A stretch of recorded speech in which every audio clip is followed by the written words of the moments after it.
नमस्कार। प्रेरणा दर्पण साहित्यिक एवं सांस्कृतिक मंच की ओर से आयोजित नहले पर दहला वैलेंटाइन डे स्पेशल प्रोग्राम में मैं मंच की अध्यक्ष डॉक्टर कीर्ति काले आप सभी का हार्दिक स्वागत करती हूं, अभिनंदन करती हूं।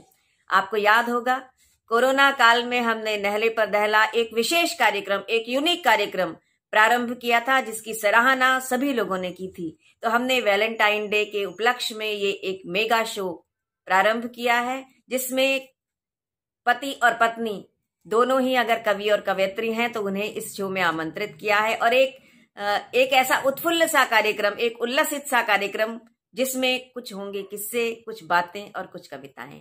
तो आज के हमारे इस एपिसोड में हमारे साथ में होंगे देश और विदेश में अपनी कविताओं की चमक दिखाने वाली श्रीमती ममता किरण जी, और साथ में रहेंगे श्री लक्ष्मी शंकर वाजपेयी जी, जिनका नाम कौन नहीं जानता है, अंतर्राष्ट्रीय स्तर के कवि हैं। हमारे बीच रहेंगे श्रीमती विभा मिश्रा जी सहारनपुर से, और श्री राजेंद्र राजन जी प्रसिद्ध गीतकार सहारनपुर से, और वरिष्ठतम रचनाकार डॉक्टर पुष्पा राही जी और श्री बाल स्वरूप राही जी। आप सभी का मैं हार्दिक स्वागत करती हूं अपने शो में वैलेंटाइन डे स्पेशल नहले पर दहला में। सबसे पहले मैं आमंत्रित करती हूं श्रीमती ममता किरण जी को कि वे आएं और इस कार्यक्रम में अपनी एक प्रेम कविता सुनाकर इस कार्यक्रम का बहुत ही अच्छा प्रारंभ करें। आइए ममता जी। नमस्कार। एक कविता पढ़ रही हूँ। इसका शीर्षक है वैलेंटाइन डे। आज सुबह से ही रेडियो, टीवी व अखबारों में छाया हुआ है वैलेंटाइन डे। क्या आज सुबह से ही रेडियो, टीवी व अखबारों में छाया हुआ है वैलेंटाइन डे। अनेक लुभावने विज्ञापन हैं जो बता रहे हैं कि किस तरह अमुक चीज खरीद कर उसे करो गिफ्ट और सदा के लिए उसके दिल में कर दो घर। सोचने लगी हूँ कि तुमने तो इस तरह मुझे आज तक कुछ भी नहीं किया गिफ्ट, और ना ही मैंने तुम्हें। इस महानगर में जीवन से जूझते हुए, दोनों नौकरी करते हुए, बच्चों को अपने दम पर पालते हुए कब बीत गए 30 साल पता ही नहीं चला। शायद एक दूसरे के दिल में कुछ ज्यादा ही कर गए थे घर कि हमें गिफ्ट की जरूरत ही नहीं पड़ी। पर आज जब बच्चे जिद कर रहे हैं मुझसे वैलेंटाइन डे मनाने की, तो सोचती हूँ कि तुम्हारे दफ्तर से घर आने पर हम चलेंगे साथ साथ शाम की चाय पीने कहीं बाहर, और करेंगे प्रार्थना मंदिर में कि हे ईश्वर, उम्र के इस पड़ाव पर हमें जुदा नहीं करना, कि हे ईश्वर, उम्र के इस पड़ाव पर हमें जुदा नहीं करना। हम रह नहीं पाएंगे एक दूसरे के बिना, क्योंकि आदत सी हो गई है हमें साथ साथ ही रखना, बोलो चलोगे ना मेरे साथ वैलेंटाइन डे मनाने? बोलो चलोगे ना मेरे साथ वैलेंटाइन डे मनाने? बहुत खूब ममता जी, कितनी भावपूर्ण रचना आपने सुनाई है। यथार्थ के धरातल पर जब प्रेम जन्म लेता है और वो इतने वर्षों तक साथ में रहने के बाद ही पता चलता है कि कौन व्यक्ति कैसा है। वैलेंटाइन डे सभी लोग मनाते हैं, नए युवक और युवतियां तो विशेष रूप से वैलेंटाइन डे मनाते हैं, लेकिन जिस तरह का वैलेंटाइन डे आपने मनाया अपनी कविता में, वो तो बिल्कुल ही अद्भुत था। बहुत बहुत धन्यवाद देती हूँ।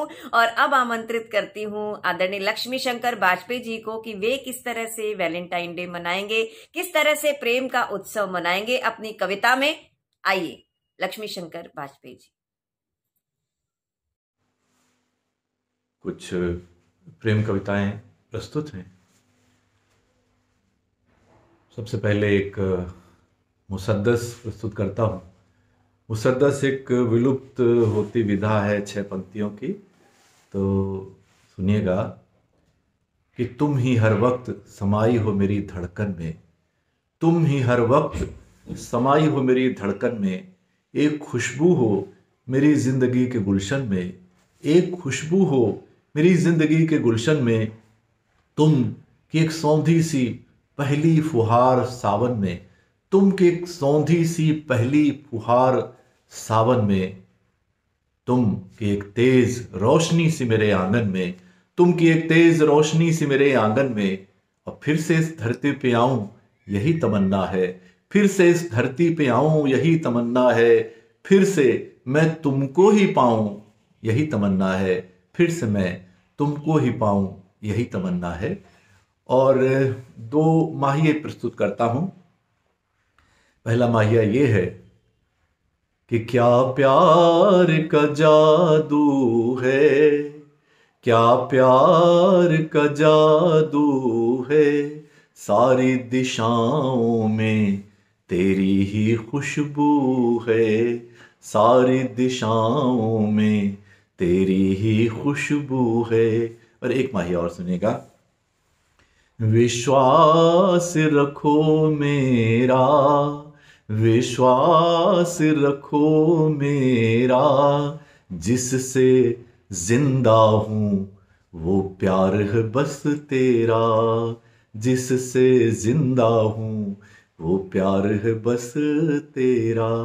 एक क्षणिका सुनिएगा आप, आधुनिक संदर्भों में सुनिएगा इसको, नई इमेजरी नए बिंबों में सुनिएगा कि वो ईमेल हो या फेसबुक या कुछ और, वो ईमेल हो या फेसबुक या कुछ और, जहां कहीं ज़रूरत होती है किसी पासवर्ड की, कि जहां कहीं ज़रूरत होती है किसी पासवर्ड की, तो तुम्हारे नाम में कुछ जोड़ने या घटाने से बन जाता है पासवर्ड। तो तुम्हारे नाम में कुछ जोड़ने या घटाने से बन जाता है पासवर्ड। लेकिन जब तुम्हारा नाम सिर्फ तुम्हारा नाम होता है, लेकिन जब तुम्हारा नाम सिर्फ तुम्हारा नाम होता है, वो मेरी जिंदगी का पासवर्ड बन जाता है, वो मेरी जिंदगी का पासवर्ड बन जाता है। और एक मुक्तक आप और सुनिएगा। मुक्तक यूं है कि समय के साथ बढ़ती उम्र से कैसी निराशा है, समय के साथ बढ़ती उम्र से कैसी निराशा है। बढ़ा है और बढ़ेगा प्यार हर दिन, बस ये आशा है कि बढ़ा है और बढ़ेगा प्यार हर दिन, बस ये आशा है। लिखी बरसों जो तुमने एक एक दिन की तपस्या से, लिखी बरसों जो तुमने एक एक दिन की तपस्या से, ये बालों की सफ़ेदी उस इबारत की ही भाषा है, ये बालों की सफ़ेदी उस इबारत की ही भाषा है। समय के साथ बढ़ती उम्र से कैसी निराशा है, समय के साथ बढ़ती उम्र से कैसी निराशा है। धन्यवाद। बहुत खूब आदरणीय वाजपेयी जी, आप दोनों का सामंजस्य तो देखते ही बनता है। जिस तरह से आप दोनों ने अपने जीवन को जिया है और एक दूसरे की रचनात्मकता को आगे बढ़ाते हुए, अपने परिवार को संभालते हुए आपसे सीख लेने की आवश्यकता है। नए लोगों को तो विशेष रूप से सीख लेनी चाहिए कि किस तरह से एक दूसरे का साथ देते हुए आगे बढ़ने में कितना आनंद आता है। बहुत धन्यवाद देती हूँ, आपने अनेक तरह की कविताएं इस कार्यक्रम में प्रस्तुत की। बहुत बहुत धन्यवाद। अब चलते हैं दिल्ली से सीधे सहारनपुर की ओर। सहारनपुर में हम लोग सभी लोग जानते हैं कि राजेंद्र राजन जी बहुत बड़े गीतकार हैं, बहुत मधुर गीतकार हैं। उनके बहुत सारे गीत लोगों को याद होंगे, लेकिन विभा मिश्रा जी जो उनकी धर्मपत्नी, उन्हें शायद कम लोग जानते हैं, क्योंकि उन्होंने घर गृहस्थी में अपना जीवन व्यतीत कर दिया, बच्चों को बड़ा करने में अपना पूरा जीवन व्यतीत कर दिया और अपनी रचनात्मकता को तो घर घर के अंदर ही रखा, अपनी डायरी में रखा। लेकिन हमने नहले पर दहला कार्यक्रम में उनसे अनुरोध किया था कि वे भी अपनी कुछ रचनाएं प्रस्तुत करें और उन्होंने सहर्ष स्वीकार किया। और इस कार्यक्रम में भी, वैलेंटाइन डे स्पेशल में भी उन्होंने सहर्ष स्वीकार किया कि वे इस कार्यक्रम में आएंगी। तो मैं आमंत्रित करती हूँ विभा जी को और देखते हैं इन दोनों के बीच की केमिस्ट्री, विभा जी और राजेंद्र राजन जी की। तो सबसे पहले आमंत्रित करती हूँ इन दोनों में से, मैं लेडीज फर्स्ट, विभा जी को कि वे आएं और अपना एक प्रेम गीत यहाँ पर प्रस्तुत करें। आइए विभा मिश्रा जी। मैं सहारनपुर से विभा मिश्रा, आप नहले के दहला कार्यक्रम में आप सबके बीच में वैलेंटाइन डे के उपलक्ष्य में एक गीत अपना प्रस्तुत करती हूँ, देखिएगा। नयन पावस से झरे जब जब तुम्हारी याद आई, हो गए फिर हरे जब जब तुम्हारी याद आई। नयन पावस से झरे जब जब तुम्हारी याद आई, हो गए फिर हरे जब जब तुम्हारी याद आई। छू गई मन प्राण मेरे जल भरी काली घटाएं, ले गई हैं खींच कर घर से मुझे सोंधी हवाएं। अंग सिहरन से भरे जब जब तुम्हारी याद आई, अंग सिहरन से भरे जब जब तुम्हारी याद आई, हो गए फिर हरे जब जब तुम्हारी याद आई। और अगला बंद देखिएगा। आईना हो गया है क्या कहें सिंगार मन का, आईना हो गया है क्या कहें सिंगार मन का, और लहरों में उलझ कर रह गया अभिसार मन का। गीत होठों पर धरे जब जब तुम्हारी याद आई, गीत होठों पर धरे जब जब तुम्हारी याद आई, हो गए फिर हरे जब जब तुम्हारी याद आई। और गीत की अंतिम पंक्तियां।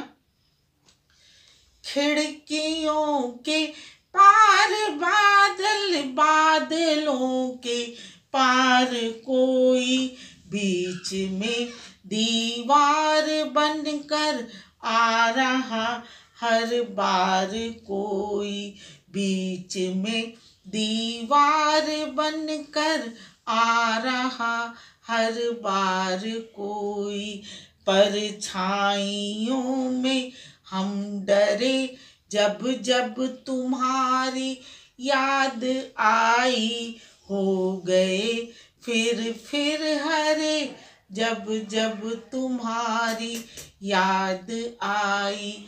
नयन पावस से झरे जब जब तुम्हारी याद आई, हो गए फिर हरे जब जब तुम्हारी याद आई। विभा जी, बहुत अच्छा। आप जब मंच पर सुनाती होंगी पहले तो आपका एक अलग से ऑरा बन जाता होगा, एक अलग से जलवा बिखर जाता होगा, और अभी भी आपने बहुत ही सुंदर प्रस्तुति दी है। आपको धन्यवाद देती हूँ। और चलते हैं राजेंद्र राजन जी की ओर कि वे इस कार्यक्रम में अपनी कौन सी रचना प्रस्तुत करते हैं। विभा जी के जवाब में देखते हैं कौन नहला है कौन दहला है। आइए स्वागत करते हैं बहुत अच्छे रचनाकार, बड़े रचनाकार, मधुर रचनाकार श्री राजेंद्र राजन जी का। मैं राजेंद्र राजन, गीतकार सहारनपुर से आपके बीच में कविता पाठ के लिए प्रस्तुत हूँ। और ये कार्यक्रम नहले पे दहला कार्यक्रम के अंतर्गत ये गीत वैलेंटाइन डे के संदर्भ में है। आप सुने और इसका आनंद लें। कि जो रिश्ता छवि का दर्पण से, इच्छाओं का है यौवन से, ऊंचाई का नील गगन से, वो रिश्ता तेरा मेरा है, वो रिश्ता तेरा मेरा है, वो रिश्ता तेरा मेरा है। पंक्तियां देखें। चित्रकार बन जैसे कोई पहला पहला चित्र बनाए, या तुतलाती कलम थमाकर कोई पहला छंद लिखाए। पहली बार छुआ जब तुमने ऐसी ही अनुभूति हुई थी, रिश्तों की संज्ञा तक पहुंची एक पहेली अनसुलझी सी, एक पहेली अनसुलझी सी। सिरन का रिश्ता चुंबन से और छुअन का मादक तन से, सिरन का रिश्ता चुंबन से और छुअन का मादक तन से, धड़कन का जो आलिंगन से, वो रिश्ता तेरा मेरा है, वो रिश्ता तेरा मेरा है, वो रिश्ता तेरा मेरा है।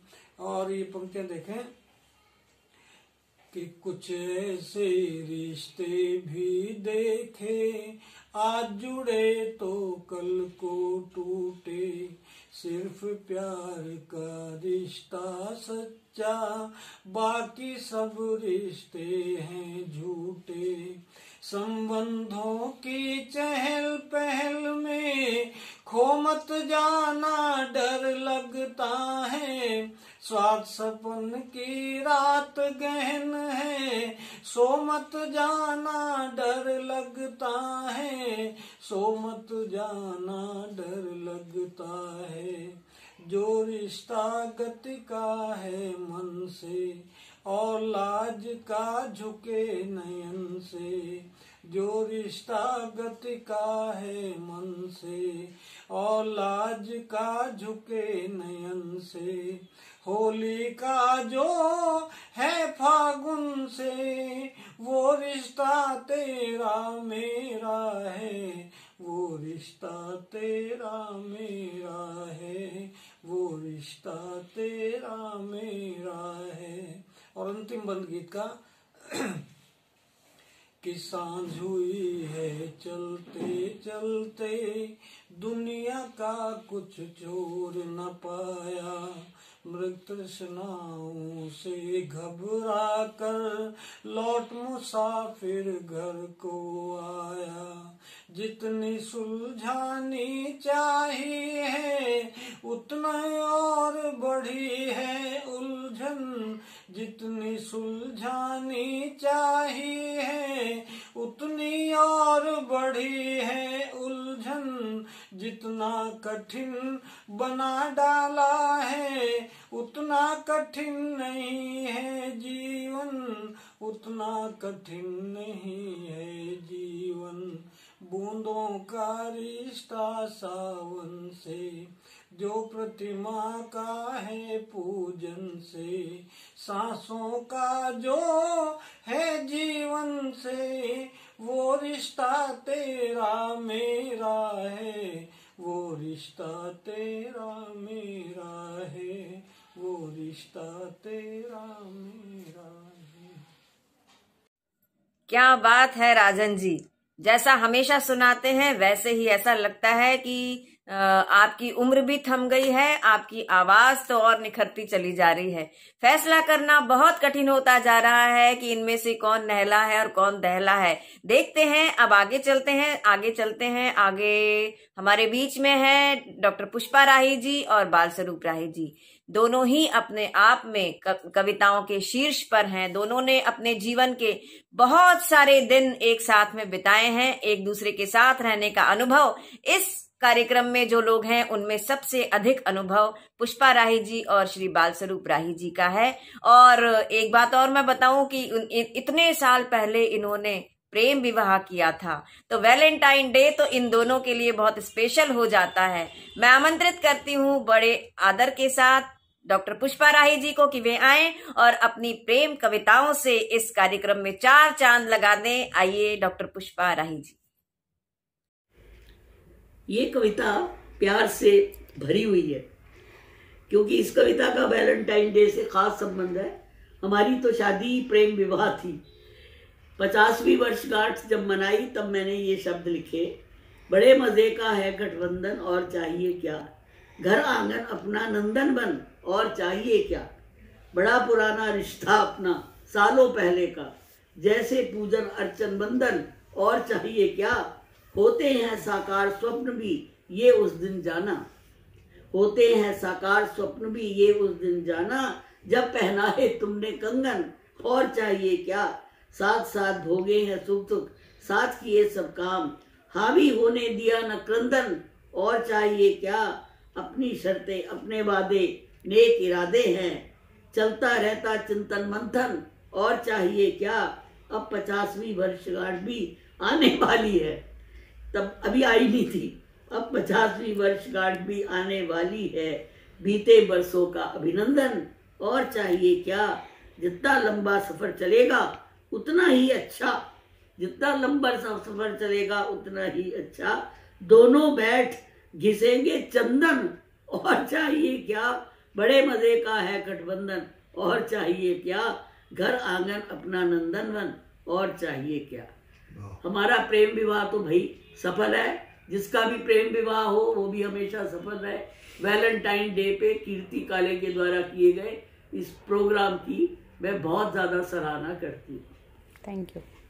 वैलेंटाइन का समय है, प्यार पर कविता पढ़नी है, तो इस कविता का शीर्षक ही प्यार है। दिल से कही गई बातों का दिल पर होता असर जरूर, चाहे कोई सुने पास से या फिर बैठा हो वो दूर, युग बदले चाहे पर दिल तो बदले हैं, बदलेंगे क्यों, दिल का सौदा करने वाले होकर रहते हैं मशहूर, किसने कहा कि प्यार पुराना पड़ा पुरानी चीज हुआ, सब अपने ढंग से करते हैं सबके अपने हैं दस्तूर, प्यार जरूरत है सबकी सबको जिंदा रखने वाली, नहीं किया हो अब तक तो फिर करके देखे जरा हुजूर, दुख दे सुख दे जो भी है पर प्यार नियामत है भाई, कभी चढ़ाता आसमान पर और तोड़ता कभी गरूर, किसी पाठशाला में जाकर प्यार नहीं पढ़ना पड़ता, ये तो है अंदरूनी शिक्षा मिली हुई सबको भरपूर, जरा टटोलो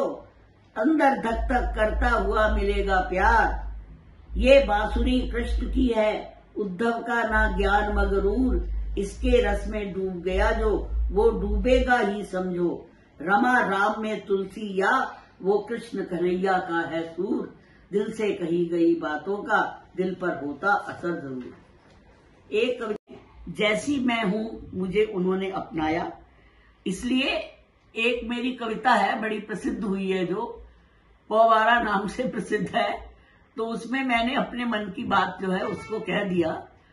वो ये इस तरह से है कि मैं कष्टों से ऊपर मेरी पौवारा और मुझे नहीं लगता डर मेरी पौवारा, और इसी में 2 लाइनें आती हैं कि घर गृहस्थी की कुछ मत पूछो, सर्वश्रेष्ठ मेरा वर मेरी पौवारा, मैं कष्टों से ऊपर मेरी पौवारा, मुझे नहीं लगता डर मेरी पौवारा।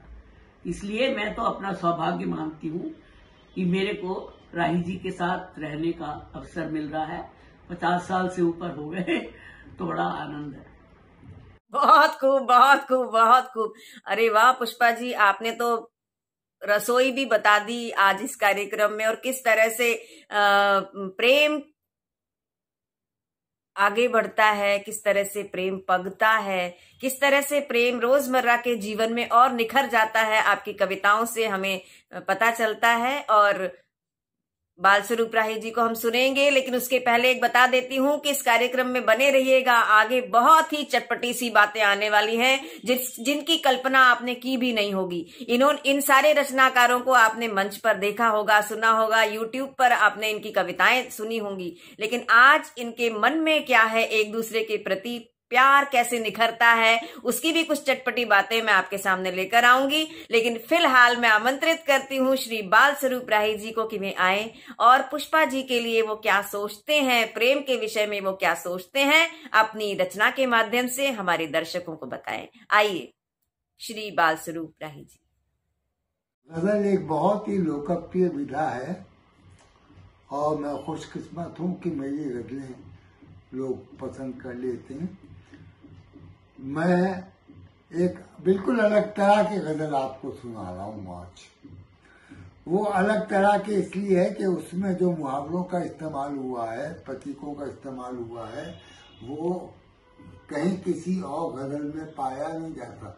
मैं पत्रकार रहा, अखबार में रहा, तो अखबार के मुहावरों को लेकर मैंने ये गजल कही है। तो एक पत्रकार द्वारा लिखी गई एक लोकप्रिय गजल सुनिए कि तुझ पर मेरे अस्तित्व का दारो मदार है, तुझ पर मेरे अस्तित्व का दारो मदार है, अखबार सा हूं मैं तू मेरा इश्तहार है। तुझ पर मेरे अस्तित्व का दारो मदार है, अखबार सा हूं मैं तू मेरा इश्तहार है, तस्वीर तेरी दिल पे मेरे छप गई है यूं। पत्रकारों ने तो छप गई इस्तेमाल किया है कि तस्वीर तेरी दिल पे मेरी छप गई है यूं, जैसे हमारा प्यार कोई समाचार है, जैसे हमारा प्यार कोई समाचार है, लोगों को याद आता है दिल भर कभी गई है यूं।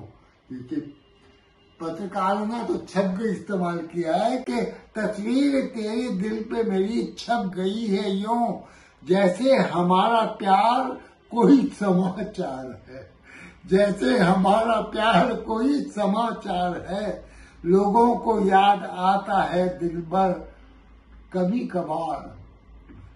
कोई अपनी प्रेमिका को हर वक्त तो याद करता नहीं कि लोगों को याद आता है दिल भर कभी कभार, मेरा तो एक एक लम्हा बेकरार है, मेरा तो एक एक लम्हा बेकरार है, जब भी जरा करीब से देखा है नूर हुस्न, सौंदर्य जरा पास से, बहुत ज्यादा पास से देखा है, तो जब भी जरा करीब से देखा है नूर हुस्न, लगता है आस पास ही परवरदिगार है।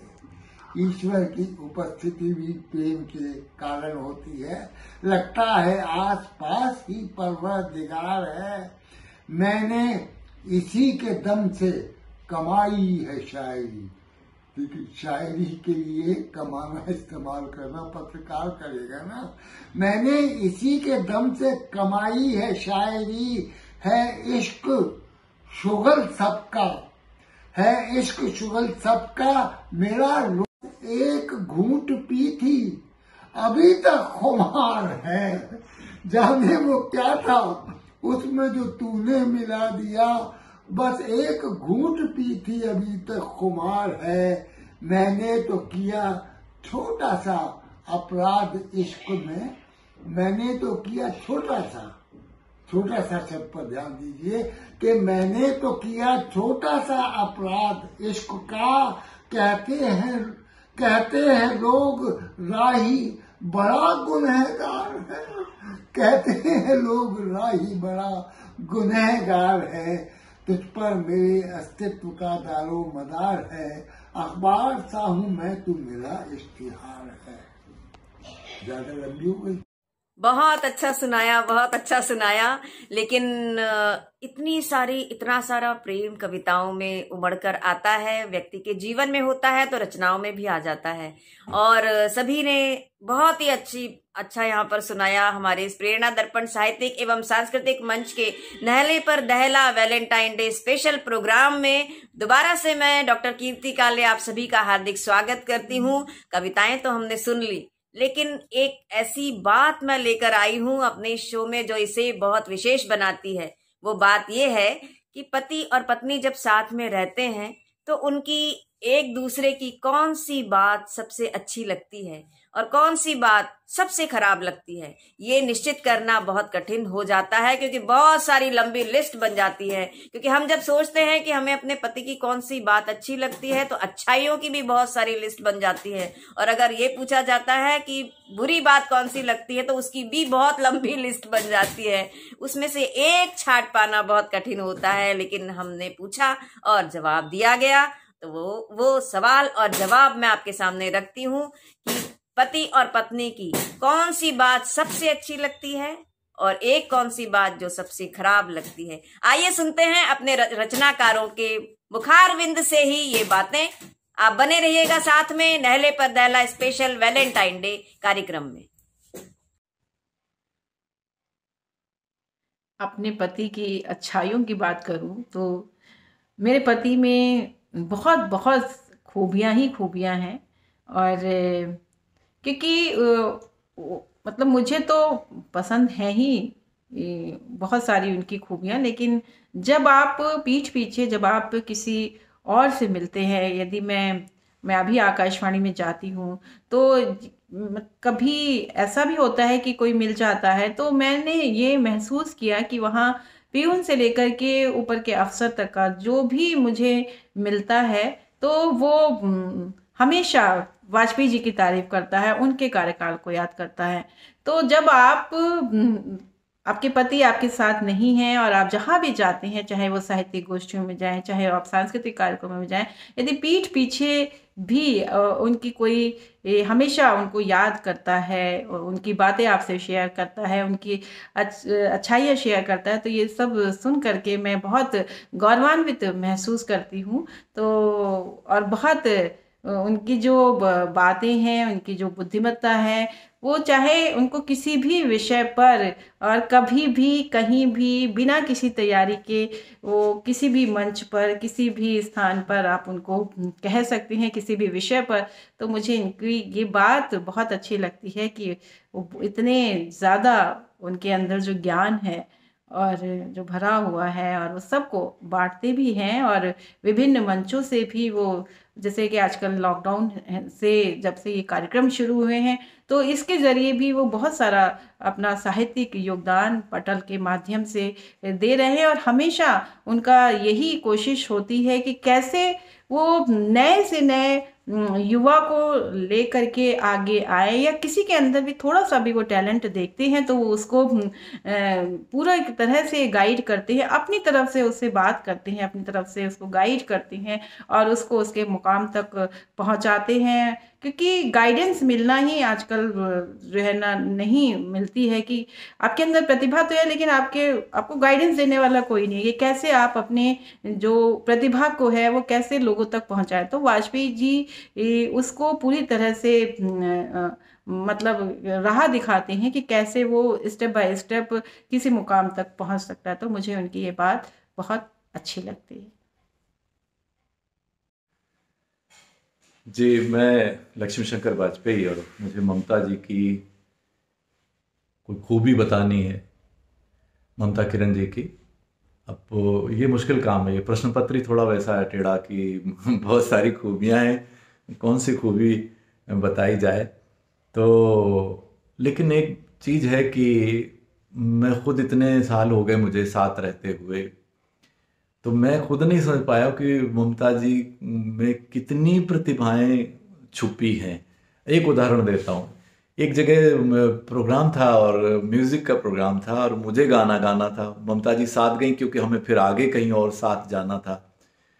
तो अब वहाँ जो एंकर थे उन्होंने स्टेज पे ममता जी को गाने के लिए बुला लिया।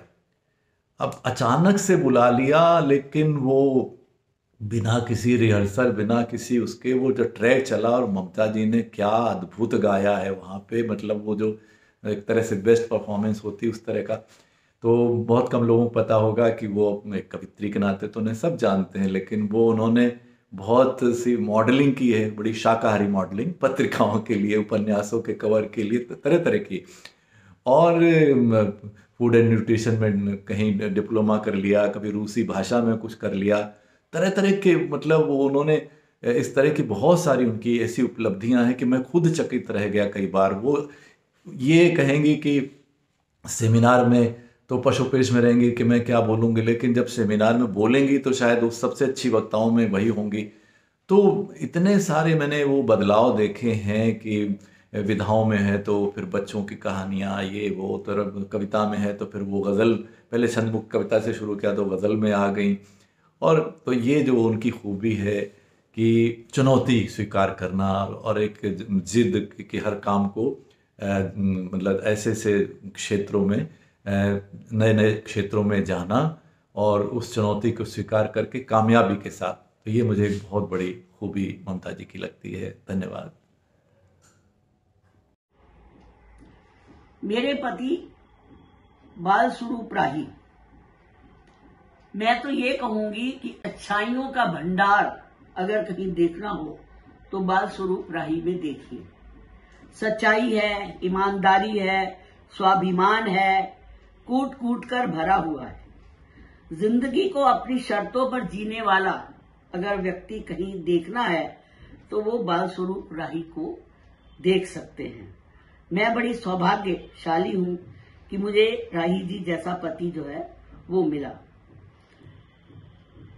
बहुत परिश्रम किया, बहुत संघर्ष किया जीवन में। मुझे भी ये लगता है कि जितना मेहनत, जितना परिश्रम इन्होंने किया उसका फल इनको कभी नहीं मिला।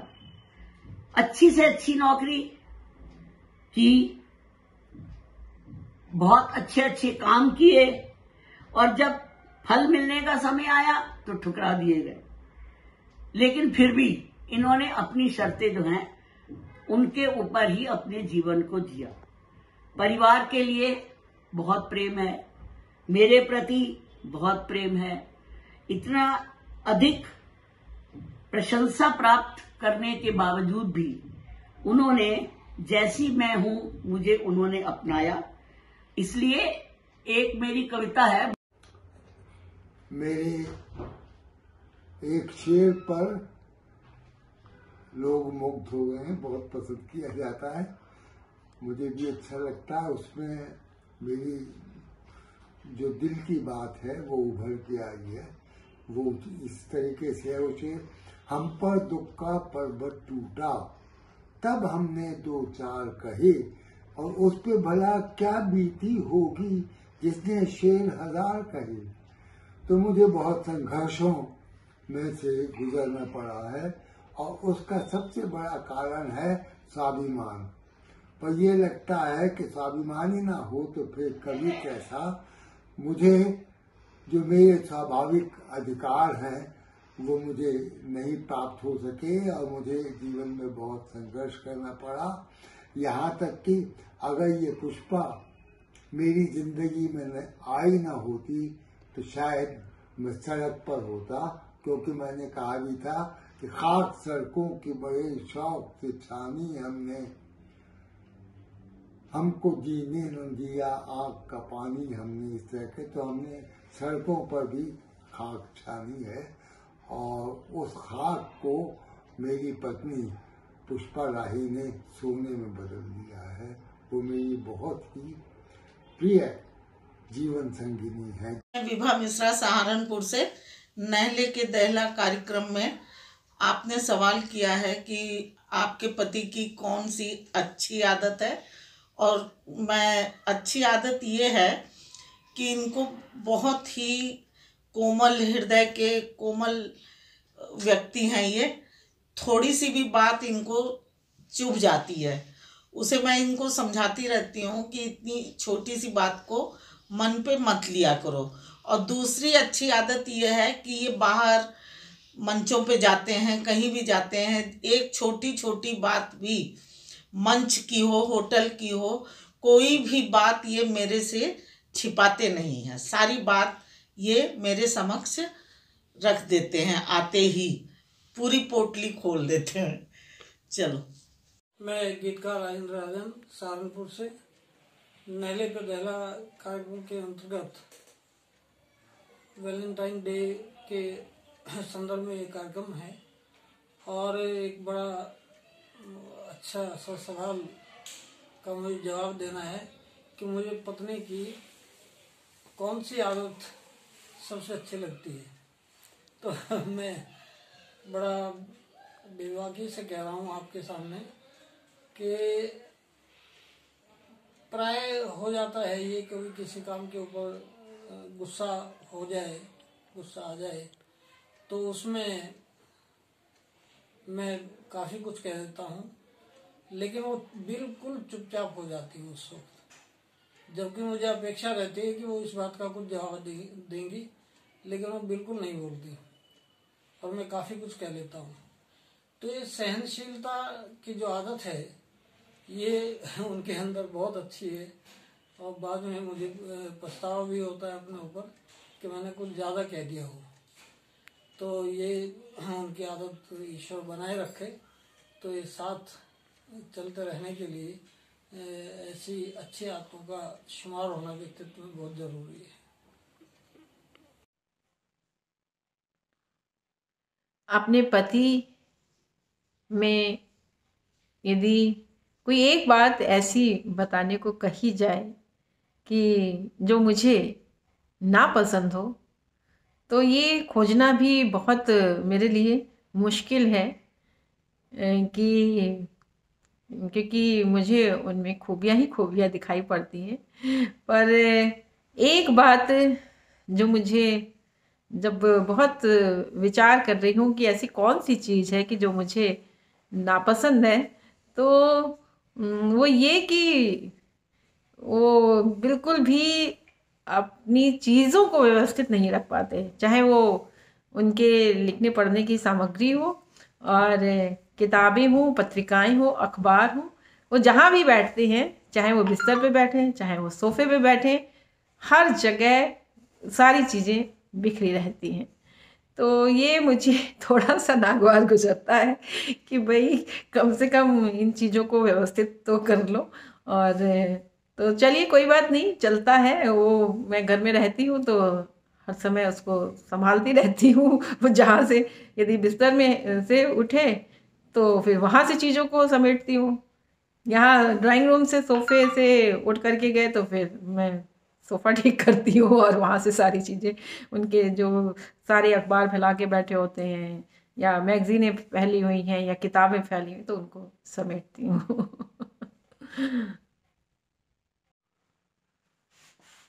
जी, मैं लक्ष्मी शंकर वाजपेयी, और मुझे एक ममता किरण जी के विषय में बताना है कि मुझे क्या नहीं पसंद है। तो बात यह है कि ममता जी जो है वो बहुत व्यवस्थावादी हैं, मतलब हर चीज़ बिल्कुल करीने से रखी रहे, कोई चीज़ किताब वहाँ से निकाली तो फिर वापस वहीं रख जाए, और जो भी है सब कुछ सुव्यवस्थित रहे। और मैं घनघोर अराजकतावादी कह लीजिए आप। मसलन मतलब मैं जम्मू कश्मीर में अकेले रहता था, अब वहाँ एक कमीज अगर मेरी गिर गई, खूंटी से नीचे गिर गई, मैंने कहा गिरी रहो भाई, पड़ी रहो, तुम 1 महीने पड़ी रही, वो मेरा क्या जा रहा है। फिर वो ममता जी इत्तेफाक से आई 2 दिन के लिए वहाँ पे, तो फिर उन्होंने आके फिर उठाई। तो मैं तो इस तरह का हूँ। तो ये मुझे थोड़ा सा बस यही है कि वो इतना ज़्यादा मतलब हर साफ सफाई ये वो हर चीज़ व्यवस्था करीने से, तो वो मेरे लिए वो हालांकि अब बहुत अच्छी चीज़ है, लेकिन मुझे तो वो बुराई लगती है। तो इतनी सी बात थी। धन्यवाद। प्रसिद्ध कवि बालस्वरूप राही से मेरी शादी को 50 साल से ऊपर हो गए, और कीर्ति काले जी ये कह रही हैं कि 1 मिनट में मैं ये बताऊं कि उनसे मुझे क्या शिकायत है। लाड़ प्यार में पले हुए मेरे ये पतिदेव जो है वो बचपन से ही बहुत क्रोधी स्वभाव के रहे हैं, और क्रोध के कारण बेहद छोटी बातों पर वो गुस्सा हो जाते हैं। उनको मनाने में काफी समय लगता है, और छोटी बातें कहाँ तक होती हैं जरा सुनिए कि चावल जो है कच्चे रह गए, भिंडी ठीक तरह से भुनी नहीं, दाल में पानी ज्यादा पड़ गया, नमक आज तेज क्यों है। खान पान को लेकर सबसे ज्यादा गुस्सा होते रहते हैं, और कपड़ों को लेकर भी। तो इतनी छोटी बातें होती हैं। तो मैंने एक बार ये लिखा भी इस बात पर कि छोटी सी थी बात, हंगामा बड़ा हुआ। और जब बहुत ज्यादा क्रोध आता है तो मैं अपनी सारा क्रोध जो है वो कविता में निकाल देती हूँ। कई कविताएं मैंने लिखी हैं, जैसे क्रोध तुम्हारा शिखर हिमालय, मेरा तो शबनम सा है, समझे ना, या क्रोध करेला नींद चढ़ा। तो इस तरह से चलता रहता है, छोटी छोटी बातें हैं, घर में गृहस्थी में इस तरह की शिकायतें तो चलती। ऐसा है, जहाँ तक इसका सवाल है कि क्या मतलब कमी मुझे उनमें दिखाई देती है या देती है, तो पहली बात तो जैसा मैंने कहा कि मुझे तो पूर्णता ही दिखाई देती, लेकिन जहाँ तक कमी का सवाल है, वो मुझे उस वक्त महसूस होता है जब वो मेरे लिए कम समय निकालती है। और ये शुरू से है। हम जब शादी नहीं भी हुई थी तो हम बस स्टॉप पर मिलते थे या फिर कहीं रेस्टोरेंट में बैठ के चाय वाय पीते थे, तो मैं बस स्टॉप पर इंतजार करता रहता था उसका काफी देर। और जब मतलब उन्हें जाना होता था तो फिर वो बस को देख के ऐसी भागती थी कि मुझे टाटा बाई तक नहीं करती थी। तो ये जो इनकी एक अपने में व्यस्तता और जल्दबाजी है, इससे जरूर मुझे कभी कभी दिक्कत होती है। अन्यथा तो वो अपना पूरा समय मुझे देती हैं और मेरा ख्याल रखती हैं। मैं विभा मिश्रा, नहले के दहला कार्यक्रम में वैलेंटाइन डे के उपलक्ष्य में आपने सवाल किया कि राजन जी की बुरी आदत कौन सी है। आपको शायद नहीं लगती होगी वो आदत बुरी, मुझे लगती है, क्योंकि मेरे ऊपर पूरे घर का बोझ है। कभी कभी मैं उलझन में फंस जाती हूँ कि ये इनका करेक्ट टाइम 10 बजे खाने का है तो इनको 10 बजे नाश्ता चाहिए। उसमें चाहे मैं दूसरे काम में अगर बिजी हूँ तो ये उसमें समझौता नहीं करते। 1 बजे दोपहर में भोजन चाहिए। इनकी तरफ से अगर 2 बजे हो जाए तो कोई दिक्कत नहीं है। ये कहीं बाहर गए हैं और 2 बजे आ रहे हैं तो मैं कहूँगी आज कैसे लेट हो गई, वो तो मेरा अपना काम था। और अगर मेरी तरफ से लेट हो जाए, अच्छा तुमने तो मेरा सारा रूटीन ही बिगाड़ दिया है, तुम दोपहर का खाना 2 बजे दोगी तो रात का खाना मैं कब खाऊंगा। तो ये आदत, ये समझौता नहीं करते मेरे साथ। इसमें मैं कभी कभी घर में परेशान हो जाती हूँ। मैं राजन गीतकार सहारनपुर से आपके बीच हूँ और नहले पे दहला कार्यक्रम के लिए वैलेंटाइन डे के संदर्भ में ये कार्यक्रम है।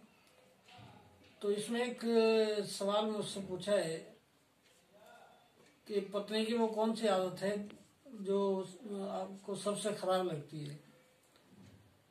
अब ये सवाल तो एक है, लेकिन 2 भागों में भी बांटा जा सकता है। दिन में कौन सी आदत खराब लगती है, रात को कौन सी आदत खराब लगती है। तो उनकी कुल मिला के में दिन तो वैसे कट ही जाता है आदमी का, लेकिन रात को जो उनकी खर्राटे लेने की जो आदत है, मेरी लाख कोशिशों के बावजूद वो उनसे नहीं छूट पाई। उनको पता नहीं लगता, पता लग जाए तो हड़बड़ा के एकदम उठते हैं कि आपको नींद आ रही थी। समझ कहा हाँ, आपकी काफ़ी कोशिशें रही कि नींद ना आए, लेकिन नींद आ ही गई मुझे। तो ये खर्राटे लेने की जो आदत है, इससे मैं बड़ा परेशान हो जाता हूँ कभी, लेकिन ये मेरे हाथ में नहीं है। और ऐसी आदत को मैं क्या कहूँ, अब तो ये स्थायी हो गई है उनके लिए, क्योंकि बहुत लंबा जीवन हम लोगों ने साथ साथ जिया है। तो ये खर्राटे लेने वाली आदत ही मुझे खराब लगती है। देखिए ना, इतनी छोटी छोटी सी बातें और हम कभी कह भी नहीं पाते और मन के मन में ही रह जाती है कि कोई एक तो बहुत व्यवस्थित है और दूसरा बिल्कुल अव्यवस्थित है, लेकिन दोनों का सामंजस्य फिर भी बना हुआ है। एक को खाने में नमक कम और ज्यादा हो जाता है तो गुस्सा आसमान पर पहुंच जाता है और दूसरा चुपचाप उस गुस्से को झेल जाता है, दूसरी बात पर गुस्सा निकाल देता है। और कुछ ऐसे भी बताया गया इस कार्यक्रम में कि किसी के खर्राटे किसी को बहुत परेशान करते हैं, रात की नींद छीन लेते हैं, दिन का चैन चुरा लेते हैं, लेकिन फिर भी साथ साथ में रहते हैं और इतने सालों तक साथ में रहते हैं और प्रेम बना कर रखते हैं और प्रेम परवान चढ़ जाता है, तभी इस नहले पर दहले कार्यक्रम में उपस्थित होते हैं। तो ऐसे ही ये प्रेम का उत्सव है, ये प्रेम का त्योहार है। हमारा तो पूरा महीना मनाया जाता है, वसंतोत्सव मनाया जाता है और वैलेंटाइन डे भी मनता है, तो दोनों ही उत्सवों को हम साथ साथ में लेकर आते हैं। और अगले एपिसोड के लिए आप लोग बिल्कुल तैयार हो जाइएगा, कल ही आने वाला है। ऐसी ही कुछ बातें, कुछ किस्से और कुछ कविताओं के साथ मैं आपके बीच में उपस्थित होंगी। अब न समय हो चुका है, मेरा मन तो नहीं कर रहा कि इन सब लोगों को छोड़कर चली जाऊं, लेकिन फिर भी कुछ समय की मर्यादा होती है, इसके लिए मैं आज आपसे विदा लेती हूं। कल फिर से उपस्थित होंगी कुछ किस्से, कुछ कविताएं और कुछ बातों को लेकर। तब तक आज्ञा दीजिएगा। मैं डॉक्टर कीर्ति काले आपसे आज्ञा चाहती हूं। नमस्कार।